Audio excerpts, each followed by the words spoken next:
Hello, everyone. Welcome back to the Just Interesting podcast. I'm your host, Alex, and joining me today, as many people can see, I've swapped out Martin and I've got Indiana Jones, apparently. How's it going, Robin? Back from adventures, I'm sure. Yes, well, as you accurately reported on the last podcast, and it was just you and Martin, I was gallivanting around looking for Nazi treasures, or treasures that the Nazis had trying to get their hands on.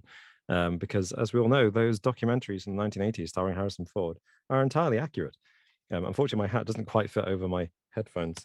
I mean, I think we said that you were looking for the Ark of the Covenant or the Holy Grail. Well, did you have to just settle for some Nazi gold in the end, or did you find the Holy Grail?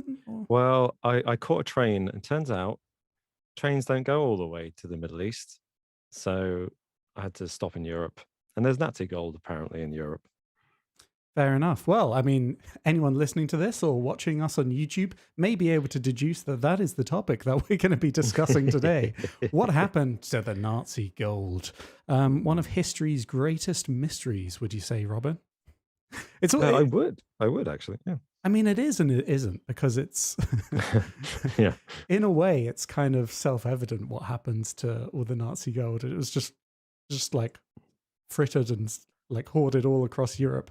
But specifically where, Robin? And is there any kind of huge caches of it hidden somewhere that, you know, has been kind of lost to history this whole time? Well, historians say their estimates of what the Nazis stole and what they've actually found do not add up. So chances are there is still treasure out there to be found. Very true. Very true. If you're listening to this podcast at a later date on a podcast platform of your choice, you may be wondering, why am I not as cool as Fleet Foxes, Swifto, Taco Cat? These are all people watching us live currently, and you could be one of them. If you follow us over on Just Interesting on YouTube, you can catch our podcasts live, where we'll be doing them live like every week is the aim, but it's like every week or so.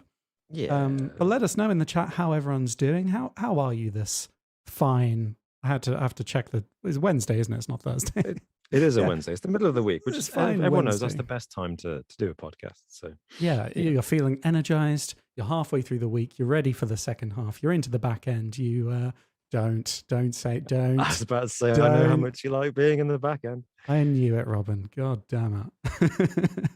I admire you for trying to stop me saying that. So thank you. Well done. Congratulations. I'm excited, Alex. I'm excited to be here, to be back talking to you. Sadly, Martin's not here. You know, where is Martin this week? I don't know. I tried calling him. You tried calling him. We both went round to his place, which is very convenient for us both, as everyone knows. We live in separate countries. But you know, we went there. His family was missing. There was a note on the door that said, "Leave the milk out the back," and we just don't know what happened to him or the cat. You know what, Robin? When we make up stories, you've got to try and keep it a bit light. You know, you've got to try and keep it fairly light. Martin's fine, just so everyone knows. Yeah, we think his family was just visiting him today. You know, it was visiting hours. Yeah. In medium security, they only allow it once a week. So today was the day. He was grounds for his parole initially was very clear. You know, it's okay. It's pretty loose parole, but the one thing you can't do is streak again. Okay, you did that before. Yeah. That's the one thing you're not allowed to do. And what did he do? First chance he got, he streaked. Yeah, exactly. You can't stop him, really. It's like it's an unrecognized addiction. I think that's the problem. The society needs to gather around these streakers, partly to protect people looking at them in public, and partly just to help them overcome their addiction. And you know, Martin will be at the forefront of the campaign to help streakers. That sounds. Maybe the wording needs to be. We're working on the campaign slogan, but it'll happen one day. Exactly. When he's out. This is a horrible reputation you get when you don't show up on the podcast. This is. No. I was lucky. I was lucky that you two made up that story about me and Indiana Jones, as opposed to something worse. Oh. But yeah, no, let us know how everyone is in the chat, and let us know if there's any interesting facts that you've learned this week. I'd be interested to hear if there's any little tidbits of information you can share with me and Robin. But you know what I'm going to ask you now, Robin? Oh, what is it? What have you learned this week in What have I your learned quest this for the Nazi gold / Holy Grail / Ark of the Covenant? Well, and kind of not really related to that, but tangentially connected. Whilst looking into Nazi gold and exploring Europe, looking for real Nazi gold, Hmm. I learned that Walt Disney, who, although not a Nazi, and in fact on Hitler's hit list, Oh, really? Wow. that kind of rhymes. Yeah, he was on Hitler's list of people who had to be punished or whatever once he won the war against America. Walt Disney was I learned afraid of mice, Okay. which I thought was kind of ironic, and B, when he originally conceived the character of Mickey Mouse, his idea was to call him Mortimer Mouse. Oh no, that's not as good, is it? That doesn't. No, it's not as good. That's not as kid friendly. Thankfully, Walt went to his wife Lillian, who said, "Mortimer sounds a bit harsh, a bit lame. How about Mickey? It's friendlier." So he went with Mickey. You wouldn't call him Mickey Mouse today, though, would you? If he was making Mickey Mouse in 2020, Mickey's like, "Oi, Mickey!" It's a bit kind of EastEnders. A little bit, but I don't know what the Americans would think of that. It's true though. In today's world of highly market researched cartoon creations, goodness knows what Mickey Mouse would have been called. So he was afraid of mice, and yet his beloved kid's character that he made, was that the first one that he made, Mickey Mouse? No, it wasn't. The first ones he made were there was a rabbit, and no, it was just Oswald the Rabbit, wasn't it? Do you remember there was a game that came out for the previous generation of consoles? It was Oswald the Rabbit and Mickey Mouse, and they were both in that 1930s style. It's because Disney finally, the corporation that is, bought back the rights to Oswald the Rabbit, which, although Walt Disney created that character originally, he didn't own the rights. The company he was working for owned the rights at the time. And then the company said, "Oh, we don't want to make these cartoons anymore." So Disney struck out on his own and said, "I need to create a new character," which is why Oswald the Rabbit and Mickey Mouse look very similar, because he just took the long pointy ears, made them round. I've never heard of Oswald the Rabbit. I've never played that game, but that's definitely caught my attention. Did you say that was on the previous generation? I had it on the Xbox 360. It was a co-op game, and it was. I tried playing it with my wife. It was fun. We didn't get very far because she couldn't quite grasp the controls, and it was a kind of part explorer platformer, part arena combat beat 'em up, but for children, obviously. And she had a gun as Oswald the Rabbit. I didn't, as Mickey Mouse, and she kept shooting me during the combat. So we did not progress very far. Her aim needed a bit of work. But I feel bad now. I'm dissing my wife in that Disney children's co-op game that we played about 10 years ago. But that was just that one time. I tell you what. Oh, it was cool though. Yeah. I'm going to steal a little bit of the Super Show podcast's intro now and ask you, Robin, very quickly, just because I'm interested. Are there any good games that you've been playing recently? Good games I've been playing recently. And for anyone in the chat who do not currently listen to the Super Show podcast, they are friends of ours, and you definitely should go over and listen to them. Absolutely, it's an amazing podcast. 100%, really, really good. If you're into definitely games and stuff, a great podcast to put on the background and do things in, because it usually goes on for 2.5 to 3 hours, and you can get a lot done in the time that you're listening to it. They do not hold back. Yeah, they go for it. They really do. Games I've been playing recently. I actually played a game. Weirdly enough, just this morning I remembered that I completed the game last year. Sniper Elite 4, that was it. And I had a sudden memory of playing that again. The Nazis, that's what brought it back. I was like, oh yeah, that was a fun game, killing Nazis. I've recently decided to start playing Arkham Knight again. Oh yeah. And by recently I mean today. So I played an hour of that today, and it was good. It's a good game. How good that gets off to. That's a good. That game opens really strongly. That's a really good opening to a game. What have you been playing recently, Alex? Well, for anyone who follows us over on twitch.tv/justinteresting, you'll know that I've been working my way through Elden Ring. I've been role-playing as Dick Turpin with a new character. And that's fun. It is fun. I need to get back into that. Yeah, what else? I think the last thing I replayed was also Arkham Knight. That's kind of. Did that inspire you? Did you say? I think it did. Yeah, I Yeah, think it did. Did you yeah, complete it? I did. Very Ah, good. Really enjoyable. Lovely oh, stuff. oh, we'll have to discuss this on a spoiler-free or a spoilery, sorry, platform Yeah. at some point, in depth because it's a game worth talking about. Mm. But what did you learn this week, Alex? I want to know your fact. So this week I learned about one of Scotland's greatest unsolved mysteries. Have you ever Oh heard of Overtoun Bridge? no. Now, I'm a little bit worried that actually I feel like I have heard this before. So there is a chance that I've spoken about this in a former podcast, and I'm very sorry if I have. But I've forgotten about this, and then I was reminded about it this week. So this is a bridge in West Dunbartonshire that was built in 1895 for ease of access to Overtoun House, which is like a big manor house, supposedly haunted. And there is a horrible kind of secret about this bridge, or horrible Okay. truth, that at least once every year, a dog commits suicide off this Oh, bridge or attempts to. yeah, This has become known as the Dog Suicide Bridge, um, as it would.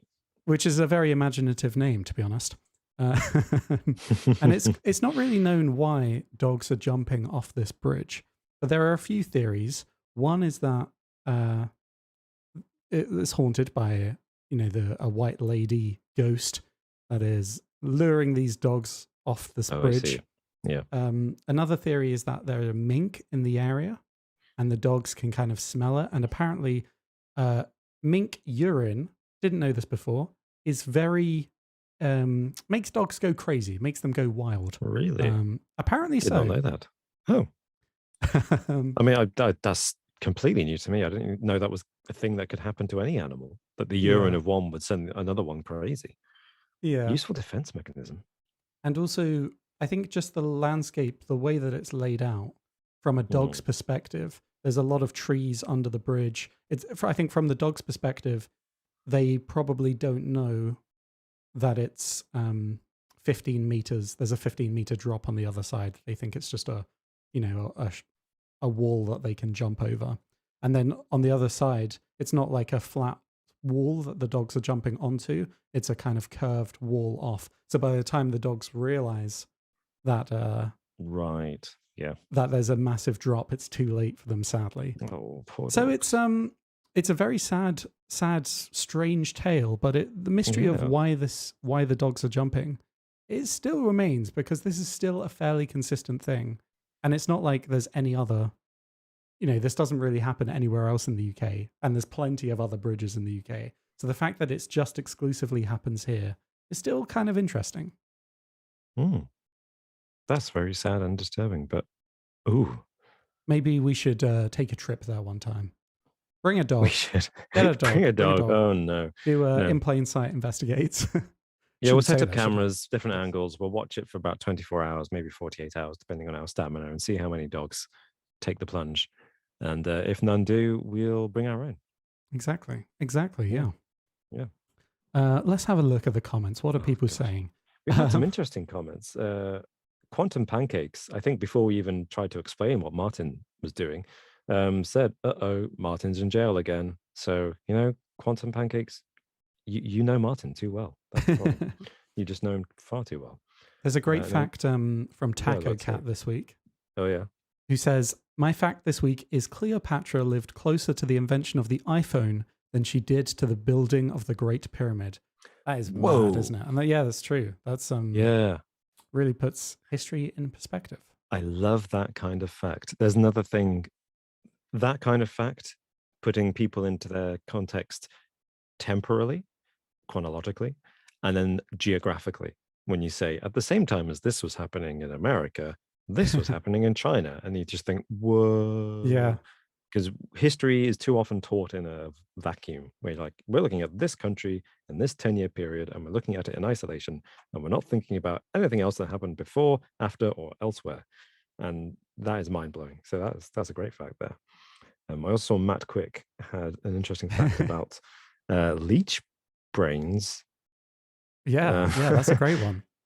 Yeah, Matt Quick said, my fact is that a leech has 32 brains, but Oh, all people no. care about is looks. I don't even know where to begin with that. Where I does a know. leech keep its brains? They're not that big, are they? And why does it have so many? And Does what it do they need? do? Does it need all of them? Yeah. I Yeah, mean, they may be smart, but I mean, yeah. no. Maybe there's a kind of secret society of leeches that we just don't know about because it's so well hidden Mm. because they're so clever. We just think they're blood-sucking creatures that live in ponds, but actually, they've solved physics. Wait. I've got it. Leeches are incredibly intelligent, right? Yeah. Because they've got 32 brains. Is that how many that you said they had? Yeah, 32 I think brains. that's what Matt Quick said. Yeah. So clearly, they are far superior beings to us, and they Yeah. suck blood. So clearly, a leech's favorite film is going to be Morbius, Oh my gosh. which is a cinematic classic that is not appreciated in its own time. Have you seen it? I haven't. No. Have you seen Morbius? No, and I'm not sure I'm going to. I love all I the will. kind of memes I will. surrounding it though. Because, I mean, it's got Oscars written all over it. After it has restored my faith in cinema audiences a little bit, because at this point, even though I know Morbius is not officially an MCU film, it kind of is because everything's got the Marvel label on now, and Sony is working with Marvel. But I was convinced it was going to be an easy $100 million in America, slam dunk, and it could possibly reach as high as 200 million if it were good enough. And then it's just fallen flat on its face. It's going to struggle to $80 million. And it's going to get memed restored my into faith in humanity. Yeah. No, it's going to get memed into having a sequel. You watch this space. Oh, You watch yeah. this space. Also, I just want to say, Mr. Boston says this was pre-recorded. Was it Mr. Boston? Did I just predict that and we recorded this yesterday? Oh, could you imagine? And then Phil Tube says, no, it's not. So, yeah, Phil Tube, you're right on that one. Yeah. Well, I mean, Phil Tube, he's one of us, isn't he? He knows. He knows. Okay, so shall we get on to the main topic this week? People might want, yeah, why not? Let's do that. Do you think people would want us to? Is that what you're going to say? Or? Yeah, it was what I was going to say. They probably would. Yeah. Okay. Cool. Well, this is for the benefit of those people listening to this on a podcast platform later on and seeing this as a shortened down version on YouTube. The full podcast will be available in the link in the description down below. Again, if you're listening to us now, then that is irrelevant to you. But yeah. Okay, so let me take you through the mystery of the missing Nazi gold. So, in the spring of 1945, advancing US forces captured the area of Germany known as Merkers, which was home to a sprawling salt mine. Hidden deep within this mine, 2,000 feet below the surface and several kilometers into its vast network of tunnels, was a nondescript room the Nazis simply called Number 8. When the American soldiers entered the room, they couldn't quite believe what they'd stumbled upon. A large cavern containing the lion's share of the Nazis' hidden wealth. It was one of the greatest treasure hoards ever assembled. Sacks upon sacks, filled with gold bars, many emblazoned with the Nazi swastika insignia. In total, the Allied forces found roughly 8,500 gold bars, worth a staggering $250 million in 1945, or $9 billion today, along with a further $7 billion worth of banknotes. However, this accounted for less than half of the gold Nazis stole over the course of the war. So the question remains, where is the rest of the Nazi gold? I'm sorry, Robin, I did a completely inadequate however then. Oh no, it was fantastic. I loved it. It's not as good as yours, and I'm sure everyone will attest to that. Gosh. Before we get stuck in, I'd just like to recognize Cloudy with a Chance of Flavor, who's just given us $2 for the Dick Turpin Hunting Fund. Oh, that's so kind. So thank you. Thank you very much. Oh, that's so nice of you. So, Robin, what do you think? Going into this mystery initially, less than half of the Nazi gold that is thought that the Nazis stole over the course of the war was recovered in this raid of this underground salt mine location. where do you think the rest of it is? Well, it's worth mentioning where this gold came from. Most of this gold comes from victims of the Holocaust in countries that the Nazis invaded or cooperated with: Hungary, Austria, Poland, Czechoslovakia, those kinds of places, and particularly Jews. And not all of the stuff they stole from these people was gold or was golden objects that could be melted down into gold bars Absolutely. Yeah. to boost the bullion supplies of Nazi Germany. A lot of it was art, objects, silverware, fine crockery, crystal Yeah. objects. So when we say that they found nearly $10 billion worth of gold, there was another $10 billion worth of gold known to have been stolen from their victims, and then another several $billion worth of art and artifacts that they took hidden somewhere. So the Nazis took a lot. And I don't know about you, but even if I were not as well prepared and kind of well resourced as the Nazis, I would not put everything into one location. Absolutely. I would split it up. So I think it was only kind of a very lucky happenstance that allowed for all of this gold to be stored in this location. I don't think it was stored here for very long. I think before this, it was in one of Germany's largest banks in Berlin. But when Berlin was being like bombed, the bank owner, coupled with some like government officials who I can't remember the name of, ordered that this be moved to a safer location, just like 300 kilometers southwest of the city here. So yeah, I think it was only by sheer luck that the Allies were able to find all of this Nazi gold, compared with the rest of it anyway. Yeah, in fact, there's a story of American soldiers who were actually tasked with finding all this stolen gold, only found this place, I think, or only found some of it because local villagers saw in the last stages of the war some Nazi soldiers emerging from these caves holding big bags full of something, and they told the American soldiers, "We think there's something hidden down there," and then they went looking for it, not expecting to find what they found. Yeah, And of course, they're also lucky because it is known that there were other caves systems where the Nazis were holding something which they were under instruction to blow up, and they did. And then the officers in charge of blowing up those locations never divulged what was actually in them. So it's lucky they found this, especially something as large as this, at all. So there is a chance that a lot of the gold was destroyed. Is that what you're saying? I think destroyed or buried, right? Destroyed or buried, yeah. I don't know how effective a stick of dynamite would be to a gold bar. I've never tried that experiment. I feel like gold is fairly solid, But also, like, if you were one of the soldiers ordered to blow up this room full of gold bars before the Allies got hold of it, you'd sneak a bar or two, wouldn't you? I think so. You'd sneak a couple into your shoes. I think, when you've got that many thousands of gold bars in one cave, people aren't going to notice if a couple go missing.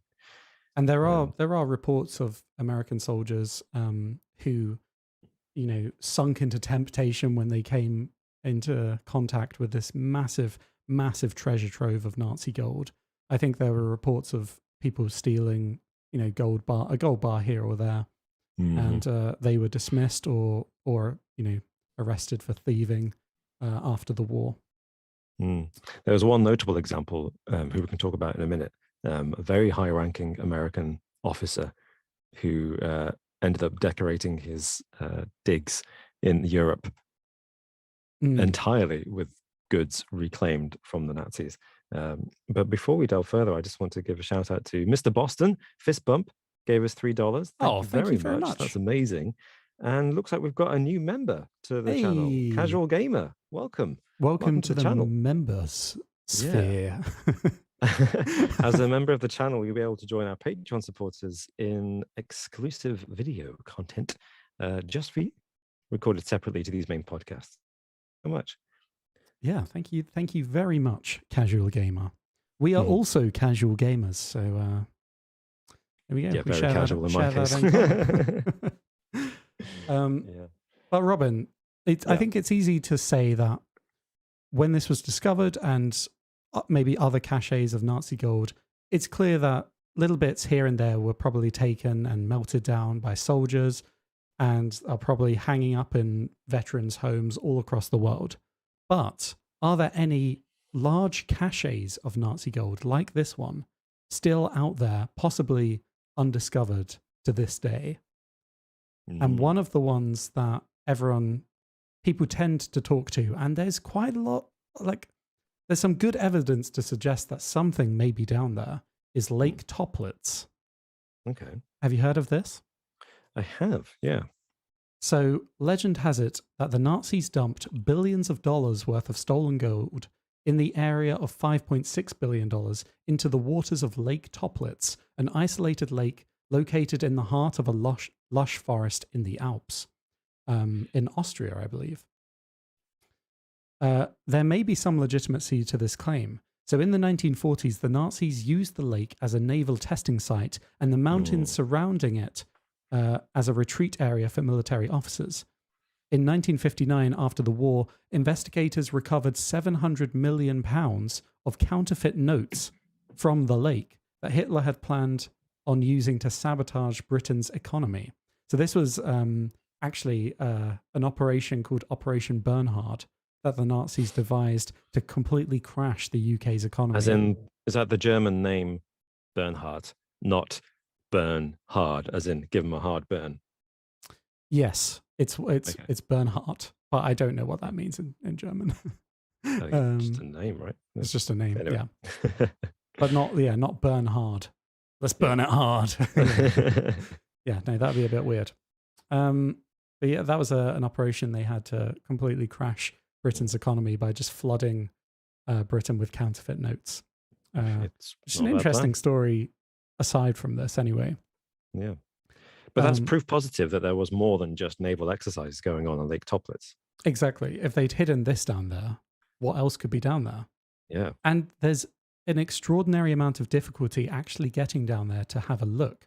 And that's because the logistics of getting down there are really challenging. It's 300 feet deep, and about halfway down, there's layers of logs covering the entire area almost. And people have died going looking. Yeah, at least have 5, drowned. isn't it? At least 5 people have drowned whilst attempting to get to the bottom and having a look at what's down there. I think the last time there was a proper excavation of the lake was in 2005. Right. When a team got permission from the Austrian government to have a miniature submarine go down there. But I think even then they struggled to get past this layer of logs, and it was inconclusive. So really, there could be some kind of treasure trove at the bottom of this lake that no one's uncovered. And also, unlike other treasure troves where I feel like, I don't know, history might have buried it deeper underground, or someone may have found it and melted it down in secret. This is probably one of the most likely, if it was ever there, to still be there. Yeah. What do you think? I mean, that sounds very plausible. Like I agree with you entirely. If there is something down there, and that's a big if, then it's going to still be there. Chances of somebody having secretly found it and taken it away, highly unlikely, just because it's such an operation to get down there. And then if you find something substantial, like, I don't know, $1 billion worth of gold, you're not going to be able to easily lift it out in secret without a big operation. So I think if there is something down there, it's still there. Absolutely. Yeah. Yeah. The question is, would they dump it there? I mean, to be honest, with the Nazis, it's tempting to say they're capable of anything. I would never underestimate the Nazis. Well, it seems like such a logistical issue to actually, even in 2005, to get to the bottom of this lake to find out if anything's down there. Yeah, would they? Because surely they would put it down there with the hopes that they could come back later and get it. Yeah, well, this goes back to what I was saying about how there are known examples of caves containing something in the mountains in Germany and Austria that Nazi officers in charge of safekeeping destroyed the entrances, brought mountains down on top of, literally. And the sole purpose was to, middle finger to the Allies. And of course, sorry, I should say, the victims from whom they took all this stuff. It was saying, you will never get your goods back, and you will never know exactly what we did.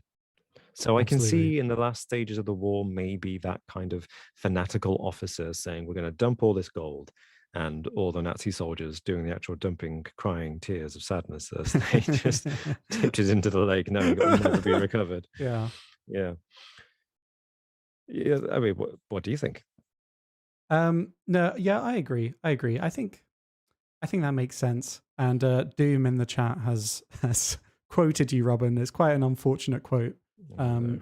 I would never underestimate the Nazis, Robin 2022. Okay, that could be worse. That could be. It could be. That could be That's a lot wise worse. piece of advice, I'm going to say. Also, if it's on my tombstone, it'll be a bit odd, but hey. Also, I just want to say, Cloudy with a Chance of Flavor has joined the membership on our YouTube channel. So thank you so much, Cloudy with a Chance of Flavor. Thank you. That's very kind of you. Yeah. Well, this isn't the only possible cache of stolen Nazi gold the Nazis may have hidden. One popular theory that emerged in the last few years, it's been a bit quiet in the last couple of years, but for a while there, it was making a lot. It was doing the rounds. It was making a lot of attention worldwide. So in the final days of World War II, a train allegedly left a station in eastern Poland. I did look up how you pronounce this. It's Walberg. How do you pronounce it? Walberg. How's it spelled? It's WALBRZYCH. Yes. Yes. I think that's anyway. Vosperch. Yeah, something like that. In eastern Poland. So a train left a station there, heavily laden with gold, jewelry, and artifacts, all looted by the Nazis during the war. It was driven into a system of tunnels under the Owl Mountains in the south and was never seen again. It was supposedly buried in a warren of mines and tunnels created by the Nazis as part of a secret project. And despite several high-profile searches in the area, this mystery Nazi gold train has yet to be discovered. But in 2015, and this was what made this theory regain popularity, two men named Peter Koper and Andreas Richter hit the headlines because they claimed to have evidence that the train existed. And they showed a photo taken with ground-penetrating radar taken near the city that allegedly showed an armored train, under the ground. And they were in the news seeking permission from the government to excavate the site, which they did eventually secure. However, they dug the area out in 2016 where the photos were taken, and it was actually discovered to be a natural ice formation. Yeah. Well, what do you think? Well, I mean, I think there are reports that this train did leave the station at this specific time, laden with all of these gold and jewelry. So maybe it exists somewhere, or maybe it was just going to another, stash somewhere else, and it could possibly be part of the stash that was discovered. Yeah, well, that's what's interesting about it, is that there is a precedent for this, which is the Hungarian gold train, which is the gold train discovered, or intercepted, I should say, by the Allies in the final stages of World War II, that was transporting all the stuff they'd looted, the Nazis had looted, from Hungary. And it was meant to be hidden, but it was luckily intercepted by the Allies, and on the train was at least, I think, the equivalent of $4 billion worth of goods in today's money. But even that has a mystery attached to it, because it didn't just contain gold and valuable objects, it also contained loads of art, about 200 paintings. And we know this because they have the records of the itinerary, or the inventory, sorry, that the Nazi officer leading the train had with him. And when they intercepted the train, although the inventory said there are 200 paintings, those paintings were nowhere to be found on the train. Mm. And as far as we know, they've been lost to history, and there are people still trying to track them down today. So there's a precedent for this kind of thing. We do know that the Nazis were transporting gold in large amounts, not just a few $100,000 worth, but billions of dollars worth on single trains, huge trains with hundreds of soldiers on Yeah. across Europe in the final stages of the war. So it's quite plausible, I think. This myth of the Nazi gold train is quite plausible. And as you said at the beginning of this whole discussion, an estimate, and it's admittedly a rough estimate, of the amount that the Nazis stole, only half of it has been recovered. Yeah. So the other half is out there somewhere. Yeah, it's an important point to make as well that these are only rough estimates. But I think that is enough of a distinction that at the time, you know, all the world powers were basically sure that they hadn't recovered, you know, anywhere Yeah. near the amount that had been stolen. And even in if total. they're out by a few $100 million, you're still just talking about a significant amount Exactly. of goods in gold. In fact, very recently, in the last couple of years, historians uncovered a stash of documents that was actually being held in the safekeeping of a secret society in Poland. No way. What? Yeah, I know, actually true. It was a secret society who had dealings with the Nazis. They cooperated with them in Poland throughout the Second World War, and the SS officers, or an SS officer, entrusted all his documents to the secret society shortly before he was arrested by the Allies. And they buried these documents so deeply that the secret society claimed they didn't know about them until a couple of years ago. And then they found them again. Wow. Historians doing some research, and they handed them over to the authorities. And when translating these letters, they found one letter from the SS officer to his lover in Poland, who was in the town where the secret society was based. And this letter talks about I think it's not just gold, but definitely mentions gold, the dozens of chests of goods and gold that the SS officer brought to that village, that town. And the letter says, "I've buried it where you told me to. The location is yours to know." Wow. And apparently, in total, the stash of documents reveals 11 locations where gold has been buried. And they started looking for it in 2020 in the grounds of an 18th century mansion, a palace. Excellent. Actually, Nice. in Poland. Now, of course, because the SS officers would only live in the best places. So they believe that at least one of these 11 stashes is in this 18th century palace on the grounds somewhere. But that's the latest news. They haven't announced that they found it yet, and they haven't said where the other 10 locations are. So if you were this secret society, do you think they'd translated this and were hunting it down themselves? Ooh. Or do you think they're kicking themselves that for decades they didn't even bother with like translating these? You know, if I were a secret society, I mean, yeah, you're a secret society. Absolutely. That's what I would do. Yeah, absolutely. I'd say, "Oh, look, we've just found these things. Here, we'll give them to you as atonement for cooperating with the Nazis and the evils that they did. We'll give these up to the government, and then you can go find all the gold and the treasures that the Nazis hid. We didn't know where they were at all. We never bothered to translate these letters." Yeah, you're right. You're right. And actually, as an aside, going back to Indiana Jones, I'm really hoping that the next movie involves the Nazi gold train in some capacity. I have a. Do you think they will? I'm hoping for it. Only in a mild way, but I think it might. I think a Nazi train full of treasure, I think, will be involved in some capacity. But there's a bit of a lower stakes than the previous entries, though. Just a Nazi gold train. Oh, I don't think it'll be the main thing. The Ark of the Covenant or aliens. No, I think it'll just be like the opening teaser or something. Yeah, the nuke in the fridge. Oh gosh, yeah. Yeah.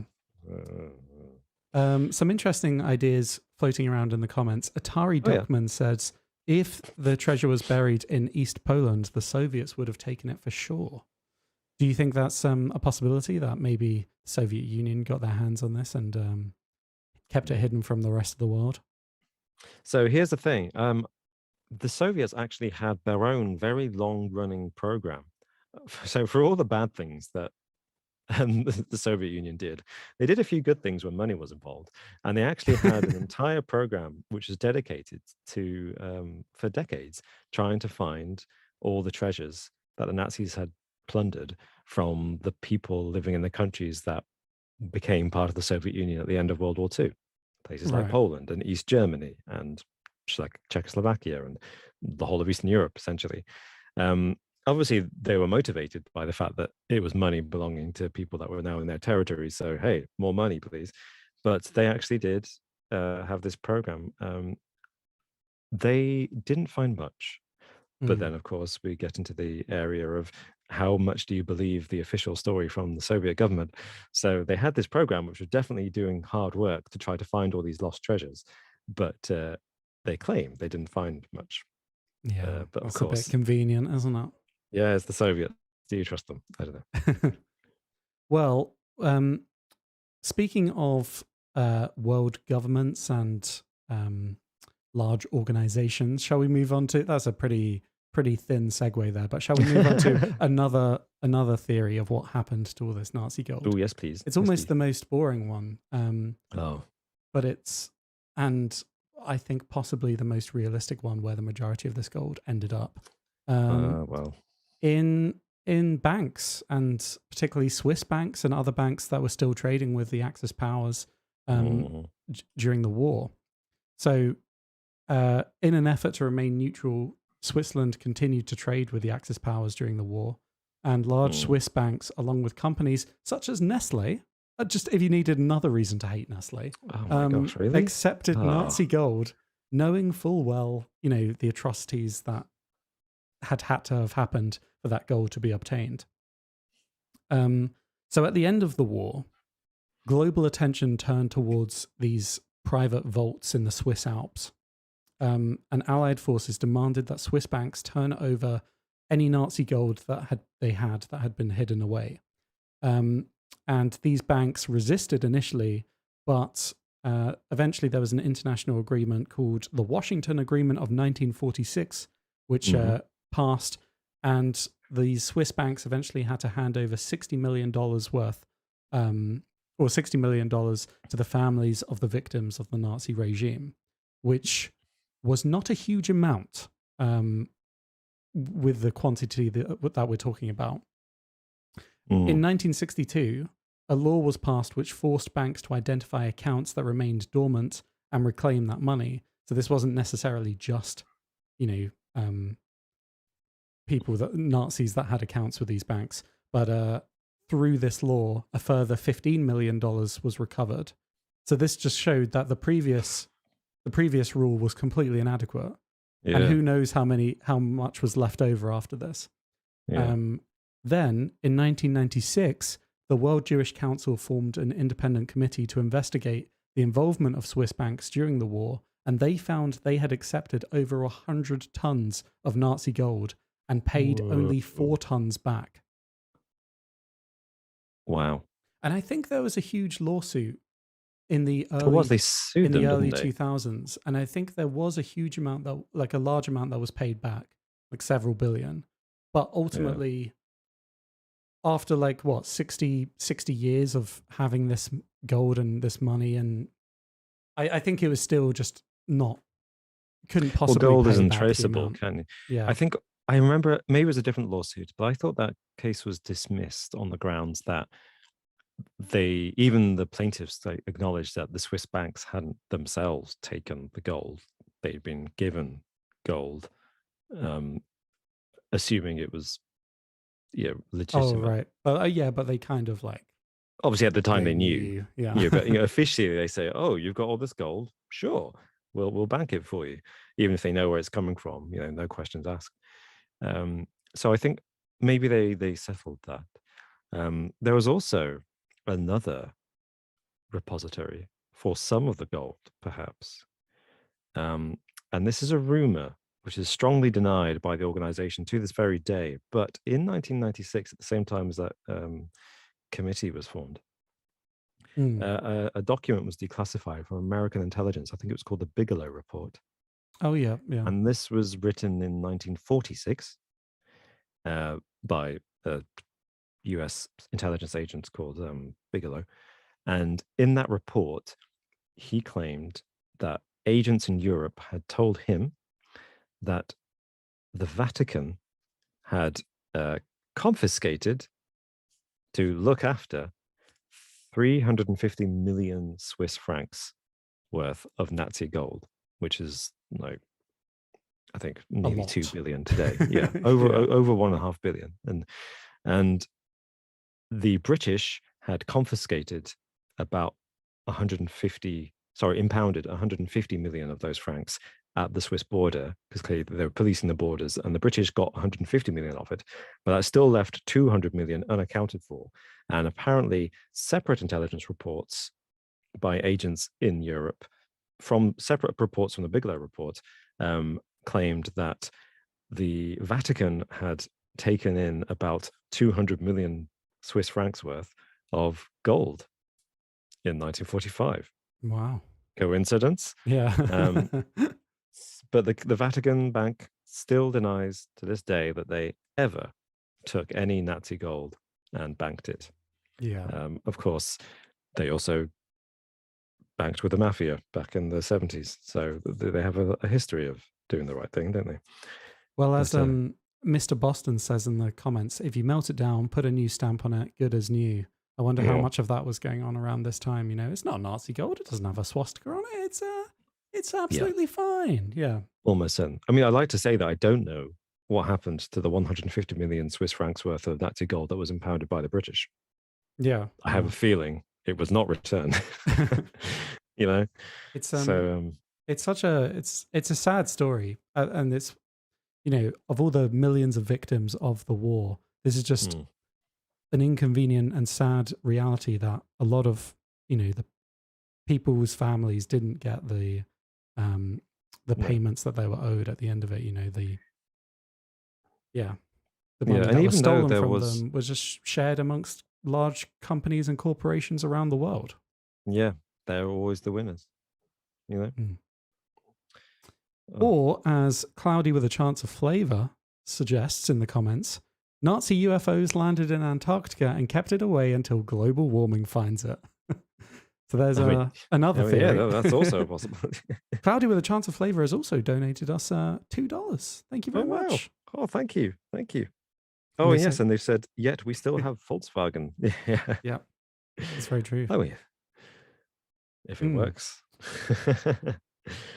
It's sad, isn't it? Because obviously it's sad, and worse things were done to these people. But the confiscation, the theft, I should say, the outright theft of their property is one of the lasting tragedies. Because obviously a whole generation of people was wiped out, and that's horrific. And the memories of that linger with their descendants. But you haven't just killed those people, but you've stopped the survivors from living the life that their predecessors, their ancestors, their families built, intending to leave to them. And there's artworks that have been lost. There's artworks in museums that are still being claimed by relatives. There's countries like Hungary with all the stuff that was found on that Nazi train of Hungarian gold. Hungary was saying, "Please give it back to us," and America had it and was like, "We're just gonna investigate first and do our own thing with it." And a lot of it didn't find its way back, even though they had a policy of returning stolen goods to the countries that they came from, if they couldn't find the families, which, thanks to the Holocaust, a lot of the time they couldn't find the families. And as you say, gold is untraceable, easily melted down and turned into something else. Art is disputable because the Nazis didn't keep records of the people they took it from. So it's very, very tragic. This feels like a really pathetic, useless thing to say. The Holocaust was tragic. World War II was tragic, and I can't put it any other way because it's just the ultimate horror and tragedy. So, what about like those large stashes? Do you believe, and this goes for everyone in the comments as well, do you believe that there are any large stashes like the one that we spoke about at the beginning of this segment that are still out there to the day, maybe buried somewhere, that remain unfound, and they're undisturbed for this whole time since the end of the war? There must be some. I'd like Must to be think some. there's some. Not as There big, must be maybe. some. Yeah, I think that must be the biggest. But if that was barely half of it, the other half must be somewhere. I think a lot of it, as you say, is in the banks. Other countries took it, but there must be some that was never found. What do you think? I think there is, yeah. I think there must be. As Waffles Plus in the comments says, likely any unfound gold is in shipwrecks, which we haven't spoken about. But yeah, shipwrecks. That's true. There Yeah. were quite a few shipwrecks of Nazi ships allegedly carrying lots of jewelry and weapons and gold. So yeah, that is a real possibility as well. Mm. Whether the chances of actually finding that kind of thing, though, I feel like is way less likely than if it was just buried somewhere in Europe. Yeah. But it's an interesting topic all the same. Let us know in the comments what you thought of this topic. And if you have any other ideas for what you would like to see us discuss in future podcasts, do let us know. Sadly, Robin, as there's just the two of us this week, we can't do a quiz. Although Oh no. I have been looking at possible ways in future that we could do a live quiz with everyone involved. But it's going to take some prep work and stuff on our part. Yeah. But fingers crossed, next time we can do a quiz if there's all three of us here. The quiz shall return when all three of us return.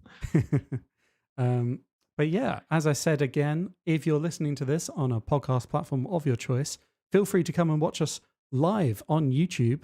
If you come over to our youtube.com/justinteresting and subscribe, you'll be alerted next time we go live with one of these podcasts. Yeah. And you can also see us live on Twitch at twitch.tv/just_interesting. That's the one. believe Yeah, that's I think correct, I yeah. messed it up earlier. Yeah. No, I don't know if you did. It sounded good to me at the time. But yeah, especially Alex, he's the big gamer, but we all do a bit of gaming live on Twitch, and subscribe to us there, and you will get notified whenever we are live online. Exactly. Well, thanks everyone in the comments for tuning in to this week's podcast. And as always, we'll see you next time. Bye-bye. Bye-bye.